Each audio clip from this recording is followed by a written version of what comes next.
La preparación del reino es el tema de hoy. Ahora la otra pregunta es, ¿cuál va a ser la serie que vamos a empezar a ver? Uy, gracias. Un hombre conforme al corazón de Dios o a su corazón, está titulado. Entonces, a mí no me gusta demorarme, así que espero que a las 7:30, no mentiras, espero no demorarme tanto, ya me están haciendo señas y llevo 2 minutos. Pero bueno, ok, como dijo Yur, vamos a hablar mucho del libro de Samuel, entonces vaya listando su Biblia, todavía no porque tengo un par de preguntas que hacerle. Vamos a estar hablando de la preparación del reinado. ¿Un reinado en qué requiere preparación? ¿En qué pensarían ustedes?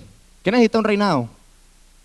Pues un rey, ¿sí o no? Parece bobo, parece simple, pero un reinado necesita un rey. Ahora, ¿cuáles son las características que debe tener un rey? Acá sí los quiero escuchar, no me vengan hablando solo, yo sé que están comiendo pancito, pero ¿qué características tiene un rey? A ver, Nata, ¿qué dijiste, Gabrielito? Administrador, una característica. Justo. Nata. Sabio. ¿Qué otras características tiene un rey? ¿Cómo? Pues, estratega. Guerrero, fuerte. Hay muchas características, ¿no? Si lo ponemos al reinado, pero ahora digamos características, yo diría, tiene que ser inteligente, tiene que ser bonito, ¿será? ¿Acá cuánto serviríamos para rey? Levanta su mano que diga, yo serviría para rey. Solo me falta lo bonito nada más, mentiras. Pero entonces el reinado requiere muchas características importantes, no cualquiera puede ser rey. También es otras cosas que, por ejemplo, en Inglaterra van heredando el reinado, ¿no? Tal vez no están preparados, pero lo van preparando conforme a su vida.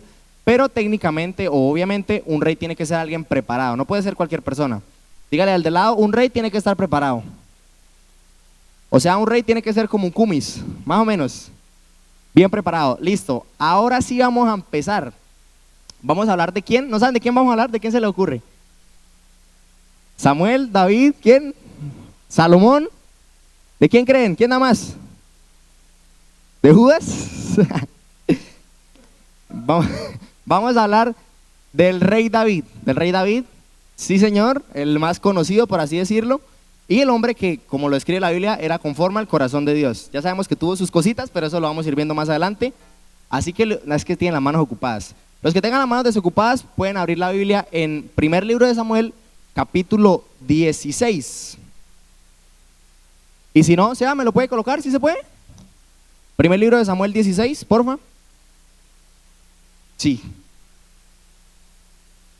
¿Un buen rey come piña o toma piña? 16, vamos a ir leyendo el 16, vamos a ver, creo que más adelante, Sebas, sígalo adelantando, como más o menos en el 10.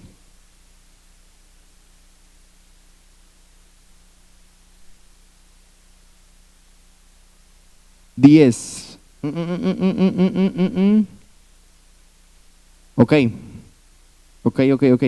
Espérenme, ya lo tengo acá y les digo exactamente dónde es. Pues yo les voy leyendo acá a favor de ustedes.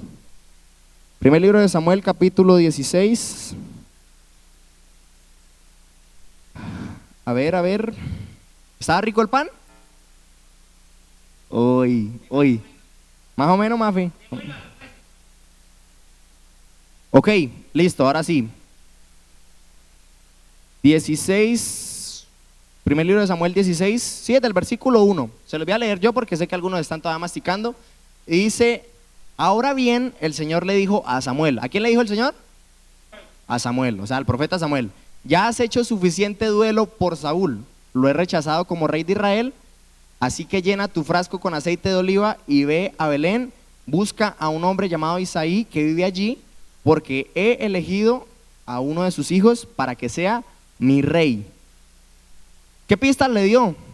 Solamente que buscara un hombre específico, que era Isaí, donde vivía, que llevara aceite de oliva y que lo ungiera, pero no, hasta el momento no sabía. Imagine que Isaí fuera Isaí Díaz y tuviera por ahí unos 15 hijos regados por toda la costa, así como Diomedes. Uno dirá, pero ¿cuál de todos es? Si no me dice específicamente, pero vamos a ir viendo cuáles son las características. Y dice el versículo 2, pero Samuel le preguntó, ¿cómo puedo hacerlo? Si Saúl llega a enterarse, me matará. Ahí sigue contando la historia. Y el versículo 5 dice, contestó Samuel, vine para ofrecer un sacrificio al Señor, purifíquense y vengan conmigo al sacrificio. Cuando llegaron a la casa de Isaí, el versículo 6, Samuel se fijó en Eliab. O sea, acá vemos un poquito lo que nos decía Josué en la dinámica, ¿no? Cómo empezamos a juzgar por las apariencias. Por eso les preguntaba, ¿qué características debe tener un rey?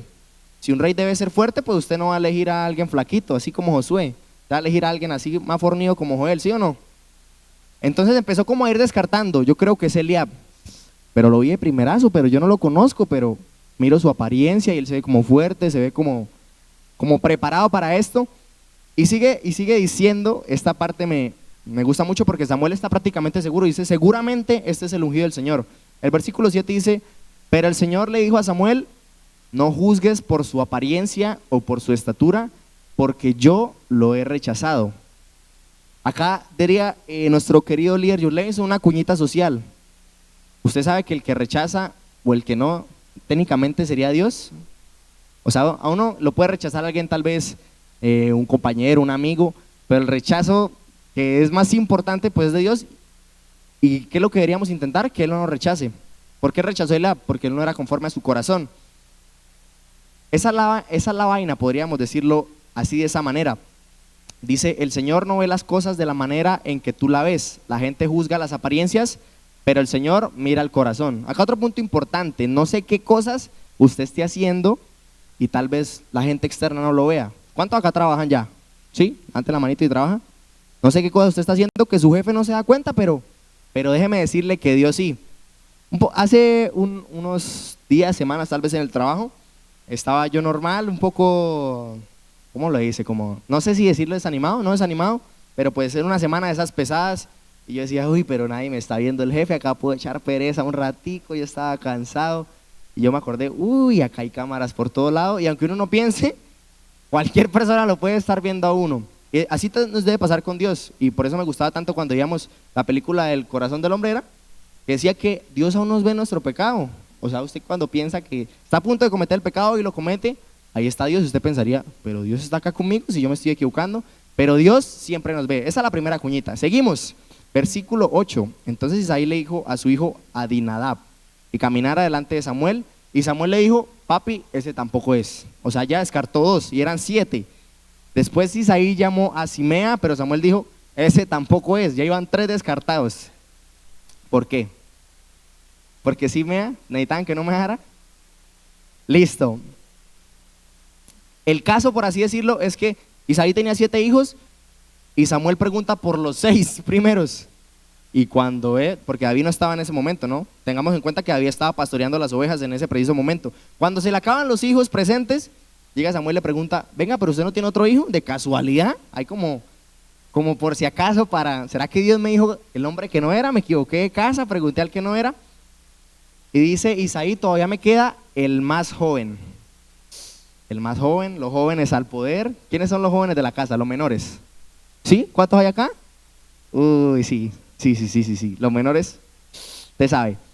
Entonces Isaí le dice, queda todavía el más joven, pero está en el campo pastoreando las ovejas. Y Samuel le dice, llámelo de inmediato, no deje perder ni un segundo más, mándelo a llamar. Y quién sabe que ese de pronto sea, de pronto este cumpla con las características que Dios me está pidiendo. Entonces el papá fue a buscarlo, Isaí, y dice que el joven era trigueño y apuesto y de hermosos ojos. Hacía casi una idea que era así como Andrés, trigueño, hermoso y de buenos ojitos. ¿Está que lo hermoso? Pero ¿por qué no le tiene fe, maestro?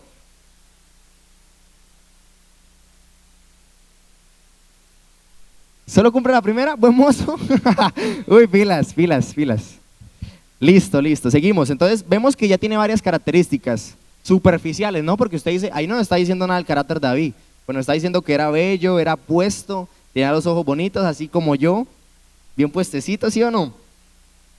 Y ¿sabe qué es lo que pasa? Que con los demás Dios le ha dicho de una que no, esos no son, descarte ese. Y llega David y le dice, a ese únjalo. Imagínense cómo se habrán sentido los otros hermanos. Imagine que usted tuviera 6 hermanos más y que llegaran y solo ungieran a uno. ¿Usted cómo se sentiría? Un poquito rechazado, ¿no? Uy, pero ¿por qué él y yo no? El caso es que Samuel hace caso, lo unge. El versículo 13 dice, al estar David de pie entre sus hermanos, Samuel tomó el frasco de aceite de oliva que había traído y ungió a David con el aceite. Este detalle es muy importante. Y el Espíritu del Señor vino con gran poder sobre David a partir de ese día. Wow. Listo, esa es la porción bíblica que quería leer para tener algo más claro. Entonces, ¿qué podemos decir hasta ahora? Que Dios no mira las apariencias, ¿no? ¿Podemos decir eso? O sea, el humano mira la apariencia, el humano me puede decir, venga, usted no tiene pinta de que le gusten los aviones, venga, usted no tiene pinta de que le gusten las pastas, del sushi, etcétera, etcétera. Pero Dios está viendo el corazón, entonces pues a Él no lo podemos engañar como quien dice. Entonces, si usted está notando por ahí, diga la primer característica, diga el que tiene al lado, la primer característica para ser conforme al corazón de Dios es ser íntegro, así, íntegro, con acento. ¿Qué es la integridad? La integridad es la coherencia, ¿no? Que podemos encontrar en lo que hacemos, en lo que pensamos y lo que decimos. Entonces, Dios puede ver, y cosas se han visto, ¿no? Gente que sirve en la iglesia, pastores que aparentemente, pues en la apariencia usted dice, son buenos, son utilizados por Dios, pero no son íntegros, no hay coherencia en su casa llegan, pelean con los hijos, con la esposa, le pegan, mejor dicho. Eso es lo que nos pide Dios, integridad. Que con Yur, que acá con Juan David, que con quien sea que nos encontremos en la calle seamos los mismos y que no tengamos que estar fingiendo algo que no somos. No sé si a ustedes les pasaba, pero en mi casa, yo era un poquito tremendo, pero en el colegio, no en la casa, sino en el colegio. Y por ahí cuando estaba en grado séptimo, ustedes decían que un líder o un rey debería ser sabio, debería ser recatadito, así como juicioso. El caso es que cuando yo entré al colegio, a bachillerato, en grado sexto, hicieron las elecciones, por así decirlo, de los representantes de cada grupo. Yo no quería, me obligaron, no sé por qué, no me acuerdo por qué, ya estaba muy pequeño y terminé ganando las votaciones. Entonces yo era el representante del grado sexto cuando llegué. Uy, eso sí fue la peor cosa que pude haber enfrentado. Los días que nadie tenía clase me tocaba ir al colegio, pero bueno, en fin, para no hacer el cuento tan largo, pues yo era como el líder visible del grado. Y si alguien respondía por el grado, pues era yo y el director de grupo, pero más yo porque yo era el que tenía que estar. Y sabe, esta joyita, siendo el líder, siendo el representante, me acuerdo una vez, casi me suspenden por algo externo al colegio, pero me dijeron, pero es que usted tiene que dar ejemplo. Y yo no le di nada de malo porque un compañero estaba cumpliendo años, a la salida del colegio había una tienda, habían cartones de huevos en la tienda, y pues yo cogí y ya, le partí huevos en la cabeza y eso me llamó la coordinadora. Venga, pero usted es el representante del salón, venga usted el que tiene un muchacho juicioso, el que tiene que dar ejemplo, el que tienes que darle el paso a seguir y rompiendo huevos y los vecinos quejándose porque dejaron hasta el mugre allá afuera. Y yo, ¿dónde me escondo ahora? No, mentira, no pensé en eso. Yo dije, esta señora mucho era aburrida. A la siguiente semana, póngale cuidado que la siguiente semana en el colegio, los baños te dan una ventanita así. No sé por qué, un compañero se metió al baño y había macetas al lado. El caso es que comenzamos a tirarle abono por encima de la ventana, y yo fui el personaje principal. Yo tirando abono, y los baños tenían como un techito, como una placa, por así decirlo, que uno alcanzaba saltando. Cuando empiezan a gritar, viene el profesor, y me están agarrando con la mano en la masa acá. Yo salté el techo, o sea, el líder, ¿no? El representante dejó morir a todos, saltó el techo y se escondió allá. Yo me acosté allá encima de la placa y yo rogando que nadie me sape. El caso es que, ¿saben? Me libré, pero me dijeron, venga, usted no quería hacer esto, ¿cierto? O sea, ¿para qué aceptó si no quería? Y eso es lo que pasa con la integridad, que a veces por la apariencia dicen, no, pero este tiene porte de líder, este tiene porte de esto, y tal vez la presión nos hace aceptar cosas que a lo mejor ni queremos. Por eso un líder debe ser íntegro, un rey debe ser íntegro y debe ser coherente en todo lo que hace, piensa y actúa. ¿Vamos claros hasta ahí? Ok, gracias. El segundo punto, acompáñenme al versículo 18. En esta versión dice, uno de los hijos de Isaí de Belén tiene mucho talento para tocar el arpa. No solo eso, es un guerrero valiente, un hombre de guerra y de buen juicio. También es un joven bien parecido y el Señor está con él. Si sigue apuntando, la primera característica de un hombre conforme al corazón de Dios era la integridad. La segunda es buen testimonio. Diga conmigo, buen testimonio. Uy, no, pero como si estuviéramos despiertos. Yo tampoco he comido, pero diga, buen testimonio. Buen testimonio. Ah, listo, ahora sí. ¿Por qué buen testimonio? Ahí decía que esa referencia se la dieron a Samuel, ni siquiera el papá, sino se la dio alguien del pueblo. No, pero ahí está el hijo de él, tiene talento, es un guerrero valiente, un hombre de guerra, y también es un joven parecido, y el Señor está con él. ¿Qué dicen de nosotros? Si llegan a su cuadra y le preguntan, venga, ¿cómo es Josué? ¿Usted qué cree que responde el vecino? Un niño juicioso solo coloca música edificante, palabra de Dios, que dejó las tangas. ¿Qué dirían de nosotros en el trabajo, no? Porque a mí me preguntan, preguntémosle a alguien de la iglesia cómo es Junior, y probablemente la mayoría le va a decir, bacano. Tiene sus cositas, pero bacano. Pero preguntemos en el trabajo cómo es Junior. ¿Será que pueden dar la misma respuesta? Uy, el silencio está tremendo, ¿no? ¿De qué te ríes, Jiré? ¿No tengo pinta de buen testimonio? ¿Sabe? Una vez, hace unos años, también cuando entrenaba fútbol, yo decía, me empecé a sentir mal porque mis compañeros me insultaban, pero era el chiste de ellos, era la manera de hacerlo. Y yo decía, pero señor, por favor, ¿por qué me insultan? ¿Yo qué les he hecho? Y me decían, usted no le ha hecho nada. Y eso es lo que pasa, que ellos ven que usted es igual a ellos. Entonces lo molestan como usted molesta. Para ellos decir groserías es molestar. Cuando nosotros nos mezclamos con la mayoría de gente y no mostramos inconformidad, déjeme decirle que no podemos esperar un resultado diferente. Así para todo, usted dice, uff, pero ¿por qué este man me jode? ¿Por qué este man me molesta? ¿Por qué este man me insulta? ¿Por qué este man recocha conmigo? ¿Por qué esta muchacha me lleva la mala? Pues porque usted no ha demostrado ser diferente y piensa que con usted puede hacer lo mismo que hace con todo el mundo. Y yo molesto con ella así, yo molesto con él así, y él no se va a delicar. Dios nos ha llamado a ser luz y no una luz que se esconde, ¿no? Entonces por eso es importante, el segundo punto, tener buen testimonio. Este es el punto que voy a dejar para el final porque me encanta y creo que es uno de los más tremendos. ¿Será que empieza a repartir dulces? Listo, listo, listo. Si no, no van a responder nada, es verdad. Listo. ¿Qué características llevamos? ¿Ayudas a tirarlo, mafecita, porfa? Y coge el mafe. Listo. Integridad y buen testimonio. Vamos dos. No sé cuántos son como 17 aproximadamente, entonces agárrese bien de la silla.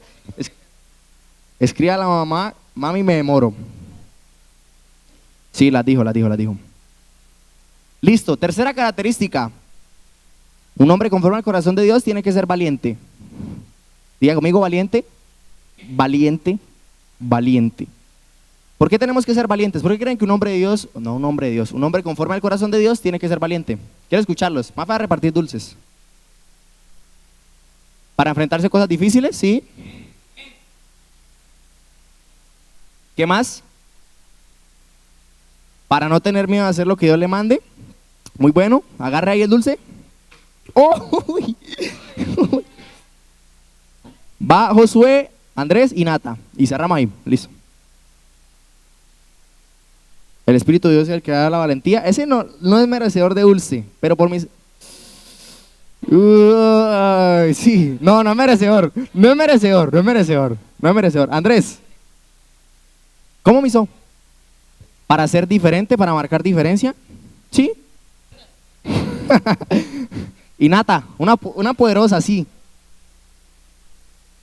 Para resistir la presión. ¡Wow! Uf. La presión es palo frijo, le dicen por ahí, filas. Uy, esa merecedor como unas papalocas.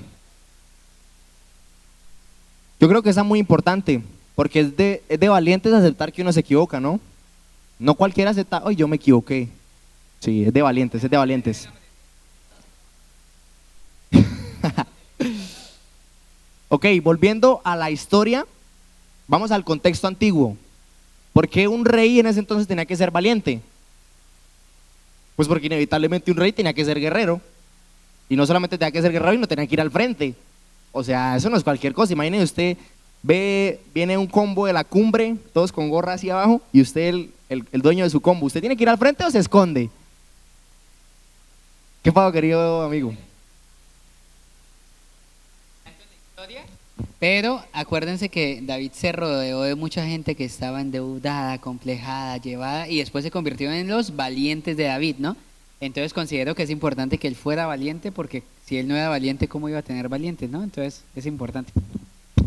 Ok, volviendo a eso, lo que yo tengo apuntado en los tiempos antiguos, ahora no tanto, pero no, ahora en realidad casi nada. Pero en los tiempos antiguos, un rey debería ser guerrero e ir al frente de la batalla. ¿Y qué es lo complicado acá?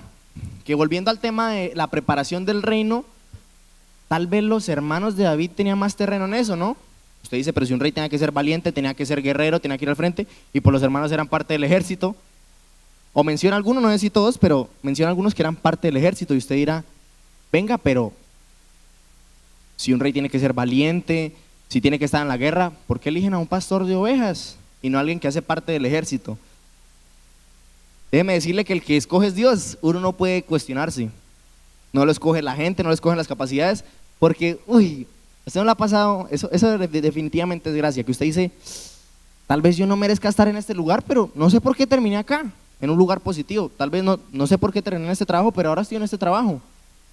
Son los esfuerzos, pero primeramente es Dios, que ha visto las capacidades que ni siquiera uno a veces ve. Ok, los hermanos de David tenían una experiencia más amplia en este terreno, y pues hablando del reinado, ellos tenían un perfil tal vez más apto, una mejor hoja de vida, por así decirlo, para asumir ese rol. Y hace unos días comentábamos con los líderes, con Josué, acá con los servidores, decíamos que es muy diferente una persona disponible a una persona dispuesta. ¿Sí o no? ¿Estamos de acuerdo? ¿Qué creen que es la diferencia entre una persona disponible y dispuesta? A ver, ¿a qué? ¿La palabra? Sí. Claro. Claro, Andrés, ¿no iba a decir nada? Ah, ¿estás tirándose? A ver, Josué, ¿gane el dulce?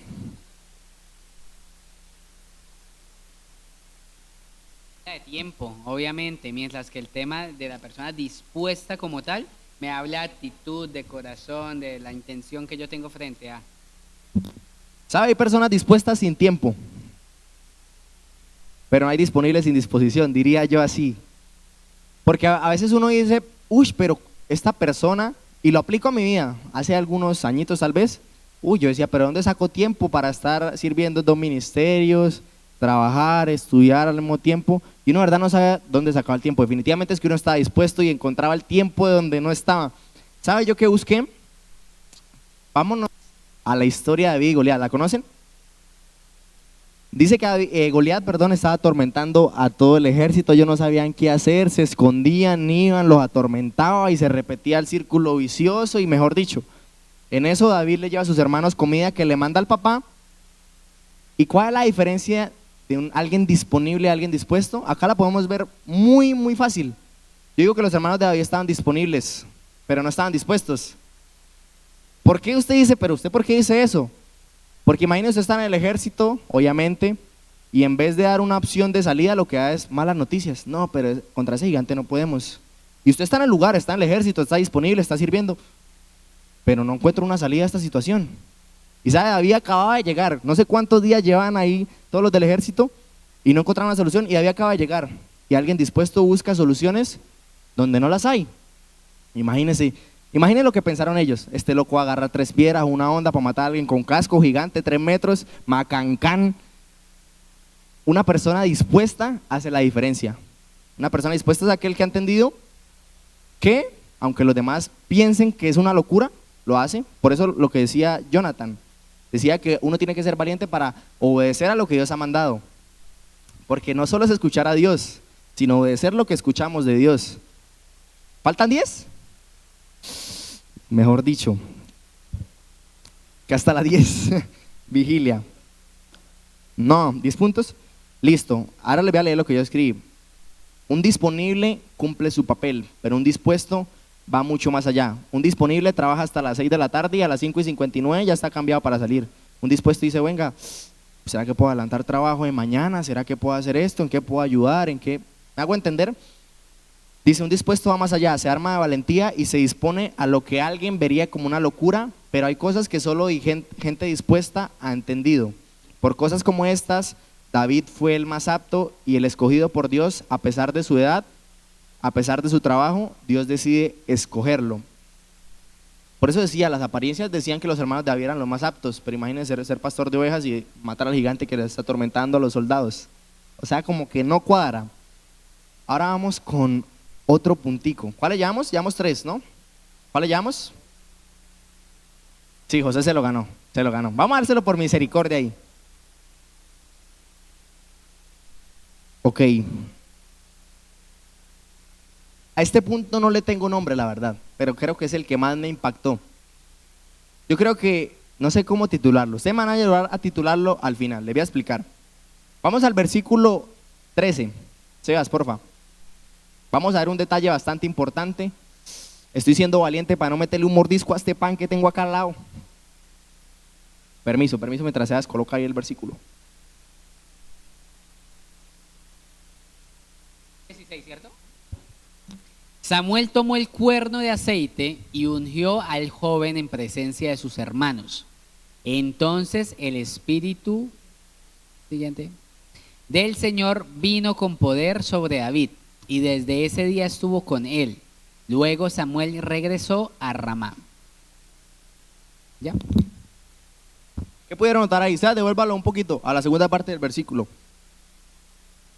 ¿Qué pudieron notar de ahí? A ver, Señor vino con poder sobre David y desde ese día estuvo con él. Bueno, el complemento de ese versículo es: el Espíritu del Señor vino con poder sobre David y desde ese día estuvo con él. Y luego Samuel regresó a Ramá. El cuarto punto, básicamente, es el Espíritu del Señor, ¿no? No sé, por eso digo, no sé cómo nombrarlo. No hay unción sin poder. Ese es el cuarto punto. Colóquelo ahí, Josué, no hay unción sin poder. Colóquelo ahí.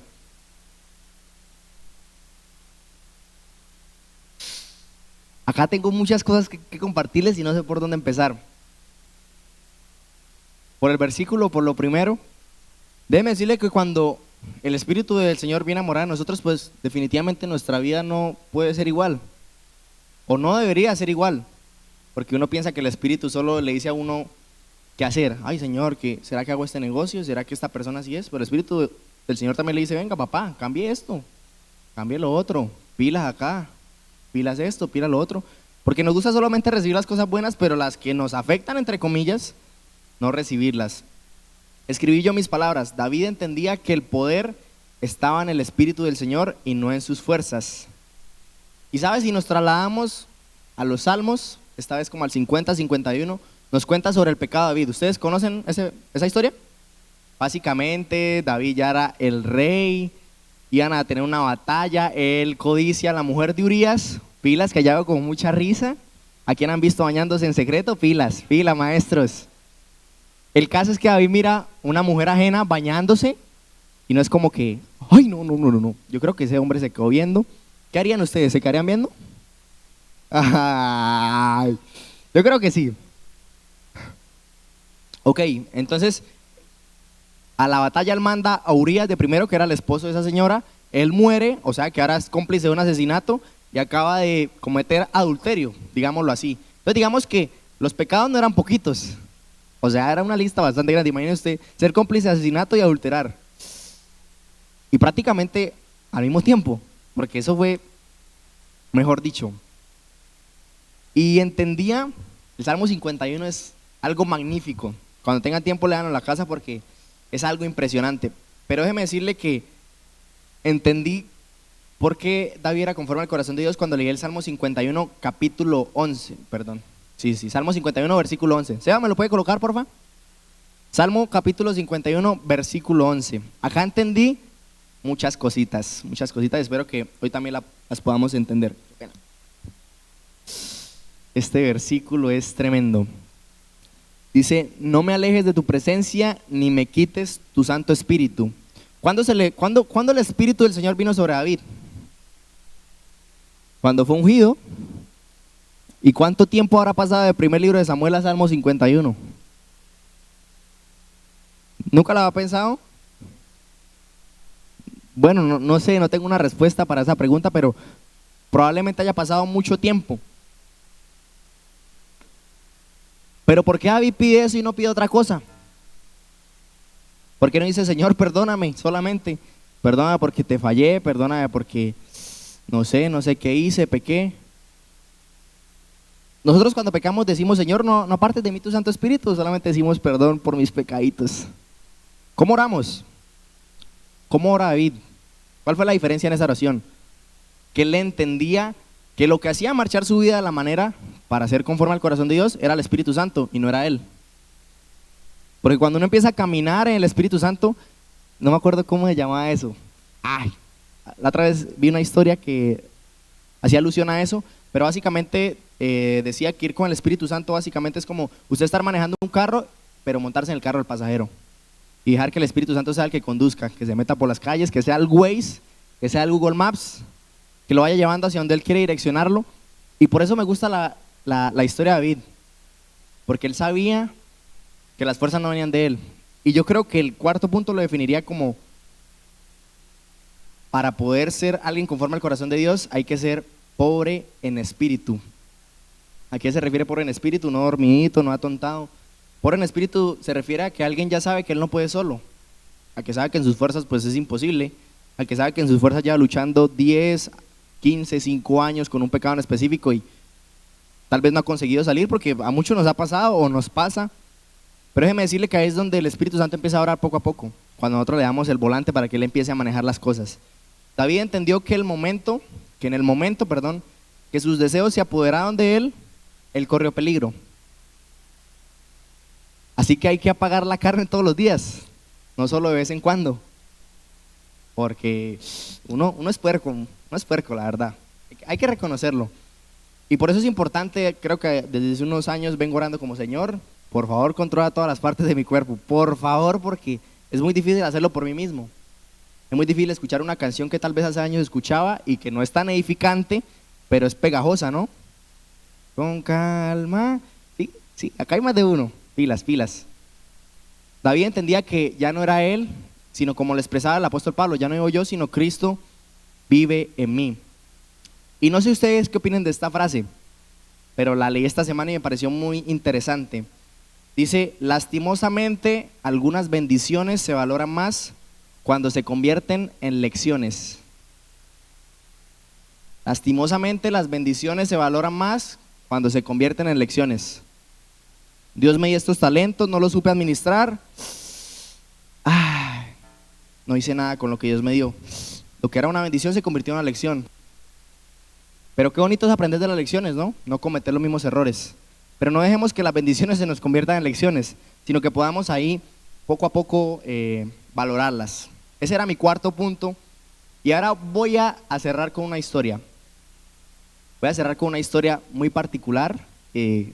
Hasta hoy fue ampliada con nuevas actualizaciones, por así decirlo. Y usted me llamará loco por esto que le voy a contar, pero sí. Vaya llamándome loco desde ya. Pero pues, no sé cómo explicarle mi relación con Dios. Pero a mí me gusta aprender cosas nuevas todos los días. Entonces yo digo: Dios mío, hábleme hoy a través de cualquier cosa que pueda ver. No sé, vi esta cámara y Dios me reveló algo sobre la cámara. Así me pasan póngale cuidado, una vez estaba yo como medio aburrido. Dios mío, háblame a través de alguna cosa que yo pueda ver. Miro una ciclovía. Uy, pero Dios, papá, ¿qué puede hablarme usted acerca de una ciclovía? Me hizo entender que un ciclista puede ir por fuera de la ciclovía. Nadie lo obliga a ir por dentro, pero corre peligro afuera o adentro. Un poquito en ambas, porque en Colombia digamos que esas leyes no son tan estrictas. Y así me pasaba. Y justamente estaban un día de estos, iba hacia el trabajo hacia Girón. Usted no sabe la cantidad de puentes peatonales que hay. Y entonces no sé por qué, pero me quedé viendo un puente peatonal. Y yo: ¿y ahora qué me va a decir Dios?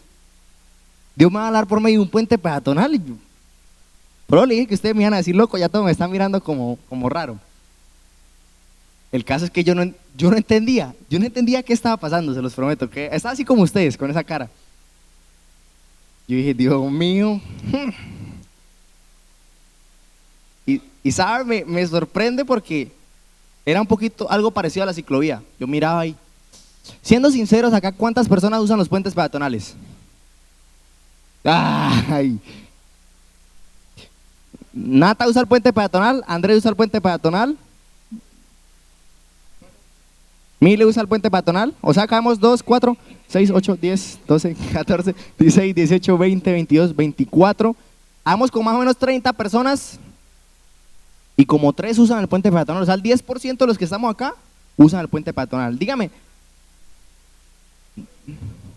Digamos algo, usted viene subiendo de la plaza por acá abajo, para pasar a Mercasur, ¿usted cruza el puente peatonal que hay acá?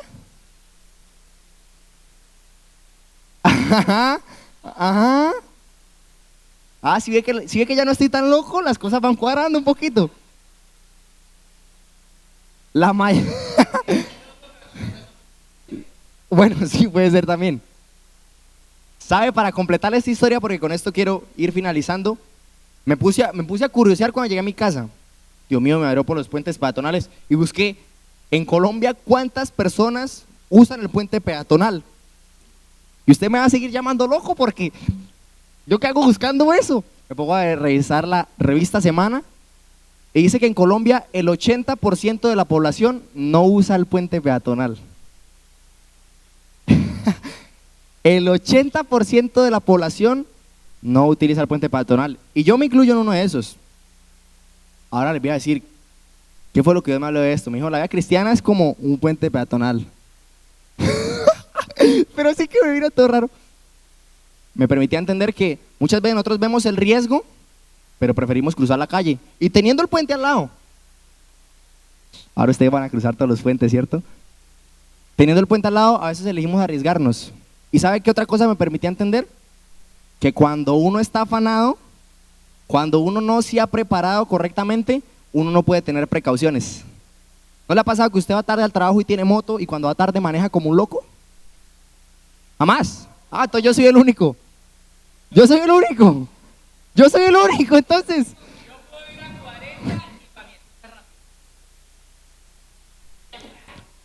¿A qué me refiero con eso? Usted trabaja a las 6 de la mañana y se levantó a las 5:40. A su trabajo se demora 30 minutos normalmente. ¿Usted va en la moto a 10 por hora? Sí, maestro. Bueno, gracias a Dios. Gracias a Dios. Pero cuando uno tiene muchos afanes, uno deja de ser precavido. Cuando uno tiene muchos afanes en la vida cristiana, uno deja de ser precavido.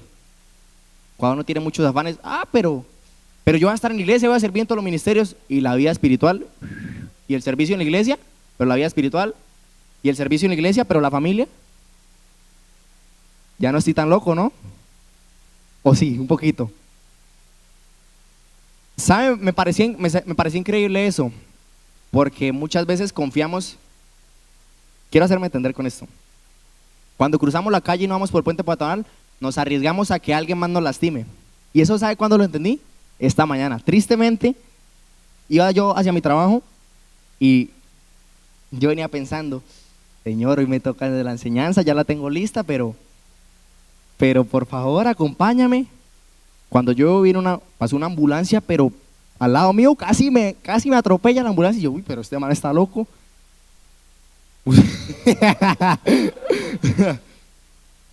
El caso es que más o menos buscaba cliente. Cuando yo digo, uy, pero ¿dónde irá? Cuando veo llegando a mi trabajo, es ahí en el puente del Palenque, si los conocen ustedes. Hay muchos puentes peatonales, cosas por donde uno puede cruzar. Y cuando yo trancón llegando a mi trabajo, pero ahí nunca hay trancón.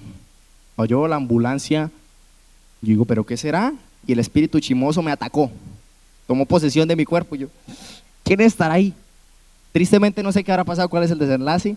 Una señora tirada en el piso, probablemente inconsciente, con la cara sangrada, o sea, una escena que yo iba casi que en ayunas y casi lo que no había desayunado. Y veo un muchacho que se agarra la cabeza así, y veo una moto tirada como a los 200 metros, y yo,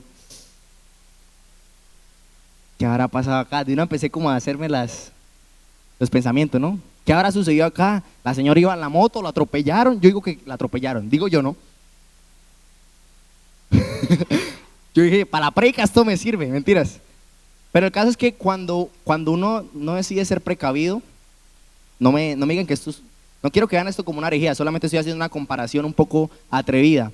Pero digamos que en la vida cristiana Dios sería ese puente peatonal y con él podemos ir seguros. Cuando decidimos nosotros ir por la carretera, nos exponemos a que alguien más nos lastime. O sea, déjeme traducirle. Cuando decidimos ir por fuera de Dios, nos estamos exponiendo a que alguien más nos lastime. Porque ustedes se han preguntado alguna vez, ¿todas las relaciones que yo tengo hoy en día le agradarán a Dios? Tal vez yo no cruce el puente peatonal de preguntarle a Dios, ¿será que sí me conviene? Y luego esa persona me trata feísimo, me lastima, luego ese familiar me lastima y yo digo, uy, si le hubiera preguntado a Dios, si hubiera pasado por el puente peatonal, no me hubiera arriesgado a que alguien me atropellara, no me hubiera arriesgado a que alguien me lastimara y ya no estoy tan loco, ¿sí ven? Ya todo va cogiendo forma. Porque definitivamente un hombre conforme al corazón de Dios es aquel que ha entendido que sin Él no puede. ¿Usted cómo complace a alguien? Pues pensando como esa persona. ¿Cómo complace a sus papás? Haciéndole caso. ¿Cómo complace a Dios? Hágale caso.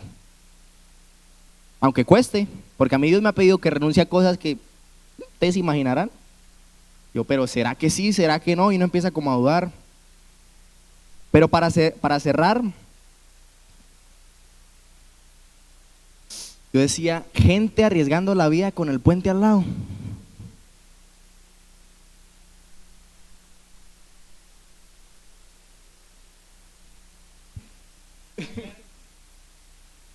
En ese momento fue como más mi imprudencia. Digamos que yo salí a una pista, estaba a 5 minutos de tomar vuelo y despegue, y Torre de Control me avisó a mí, después de que iba a salir, que había una camioneta del Aerocivil en la salida de la pista, como tal se le conoce, que es la 17 de aquí Bucaramanga. Y yo dije, no, pues está muy lejos, está más o menos a 2,5 kilómetros de distancia, entonces yo creo que de aquí a allá la camioneta alcanza a salir. Yo salí, avancé, iba más o menos por los 400, 600 kilómetros por hora sobre pista, y aún no tenía ni siquiera una potencia de elevación. Por yo no tomar un tiempo de cálculo o por no haber mirado las consecuencias que pude haber causado, porque en la camioneta se encontraban 4 personas. En ese caso yo salía solo, pero estaba jugando contra la vida de unas personas que estaban ahí por no tomar yo una decisión antes de, o haber analizado, o haber esperado por lo menos el momento. Y cuando salí en marcha de vuelo, uno de los trenes delanteros del avión chocó contra la puerta de la camioneta. Gracias a Dios no ocurrió nada y no pasó a mayores. Pero todo se hubiese evitado si hubiese tomado el camino correcto, que era esperar hasta que la torre me hubiese dicho a mí que sí era el momento de salir. Por eso les decía, cuando vamos afanados es complicado tomar decisiones. Mucha gente ha salido de su casa afanada y coge la moto como loco, se estrella y no volvió. Y me decía mamá, cuando yo tenía mucho afán, mi papá me decía una frase: es mejor perder 1 minuto en la vida que la vida en 1 minuto. Y yo decía, qué locura. Ahora la última pregunta. Vuelvo a la misma pregunta. Gente arriesgando la vida con el puente al lado. ¿No les suena parecido a gente arriesgando la vida con Dios a una oración de distancia? No solo la vida, sino la eternidad. Ya es distinto. Porque yo sé que cada uno de nosotros acá sabemos que Dios es la solución. Que no lo buscamos o sí lo buscamos, pues eso ya lo sabemos cada uno de nosotros. Pero sé que por lo menos tenemos la certeza de que Dios tiene la solución. Así que la pregunta para cerrar, ¿estamos dispuestos a ser conformes al corazón de Dios? Porque no es solamente, Señor, yo quiero ser un hombre de acuerdo a tu corazón. Tengo que empezar a trabajar en eso. Uy, se cayó el pan. Tengo que empezar a trabajar en eso. Tengo que quitar cosas de mi vida. Tengo que empezar a tomar decisiones sin afán. Tengo que empezar a preguntarle a Dios por cuál es su voluntad, que me la enseñe. Y pues déjeme decirle que, no tristemente, pero el equipo de servidores, o yo que estoy hablándoles hoy, no podemos tomar una decisión por cada uno de ustedes. No la podemos, o sea, que quisiéramos, no podemos tomar esa decisión. O sea que la decisión de ser conformes al corazón de Dios está en usted y en mí. ¿La vamos a tomar? No me respondan, o sí me respondan, si quieren. Pero cierra ahí sus ojos. No sé si me pueden ayudar con las luces. Y hoy es una noche para que usted le diga, Señor, si quiero, si me dispongo a ser un hombre conforme a tu corazón, una mujer conforme a tu corazón, o que sea sincero, Señor, tal vez quiero, pero siento que no soy capaz. Quiero, pero lo intento y no me da. Sea sincero ahí con Dios. Nadie va a escuchar su oración, nadie va a meterse en sus pensamientos. Así que sin miedo, acérquese a Dios. Señor, te damos gracias en esta noche, porque nos has permitido entender que para ser conformes a tu corazón tenemos que tener ciertas características. Perdónanos por aquellas veces que hemos sido personas afanadas, no solo en nuestra vida cotidiana, hacia el trabajo, hacia el colegio, a la universidad, hacia donde quiera que vayamos, sino en nuestra vida devocional también, Señor.